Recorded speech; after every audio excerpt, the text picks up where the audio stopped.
जूनागढ़ की एक खबर है जहां पर केशोद नगर पालिका हरकत में आई है और सिटी इलाके से अवैध अतिक्रमण हटवाने की कामगिरी केशोद नगर पालिका की ओर से शुरू करवाई गई है। दरअसल केशोद के ग्रामीण इलाकों में तो नगर पालिका की ओर से अवैध अतिक्रमण हटवाए ही जा रहे हैं, तब आज सिटी इलाके में केशोद नगर पालिका की अतिक्रमण शाखा की टीम अवैध अतिक्रमण हटवाने के लिए जेसीबी लेकर पहुंची थी। हालांकि केवल छोटे व्यापारियों के ही अतिक्रमण दूर करवाए जाएंगे, बड़े व्यापारियों के नहीं, ये सवाल लोगों के मन में खड़ा हो रहा है। आंबावाड़ी से लेकर राज सिनेमा रोड तक जेसीबी के जरिए अवैध तौर पर बनाए गए सभी अतिक्रमण आज हटवाने की कामगिरी करवाई गई। तब इस मामले में केशोद नगर पालिका के चीफ अफसर की ओर से ज्यादा जानकारी दी गई। द्वारा प्रांत अधिकारी श्रीની સૂચના મુજબ કેશોદ નગરપાલિકાએ આજરોજ એટલે કે 27 માર્ચના રોજ આંબાવાડી વિસ્તારમાં દબાણ ડ્રાઈવ શરૂ કરેલી હતી, જેમાં ટ્રાફિકને નડતરરૂપ થાય એ મુજબના જે ફૂટપાથ પર જે વેપારીઓએ પોતાના બોર્ડ માલ સામાન રાખેલો હતો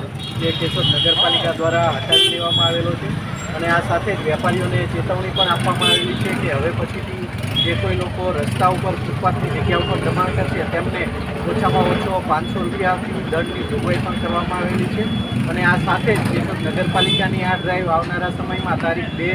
3 અને 4 એપ્રિલના રોજ માંગરોળ રોડ, વેરાવળ રોડ અને ફુવારા ચોક વિસ્તારમાં થવાની છે। એવું જે કોઈ રસ્તા પરના દબાણ હોય એને નગરપાલિકાના વાહનો દ્વારા દૂર કરવામાં આવે છે અને કેશોદ નગરપાલિકા દ્વારા એમને દંડ પણ આપવામાં આવેલો છે। જે દબાણોની યાદી અત્યારે સર્વે ચાલુ જ છે, જે કોઈ દબાણો વોકના ઉપર છે અને ગેરકાયદેસર છે તેના પર પણ નિયમોનો अनुसार જે પણ કાર્યવાહી કરવાની થશે એ કરવામાં આવશે। हमसे जुड़े रहने के लिए हमारे YouTube चैनल को सब्सक्राइब करें और नई वीडियो की नोटिफिकेशन के लिए बेल आइकॉन को दबाएं।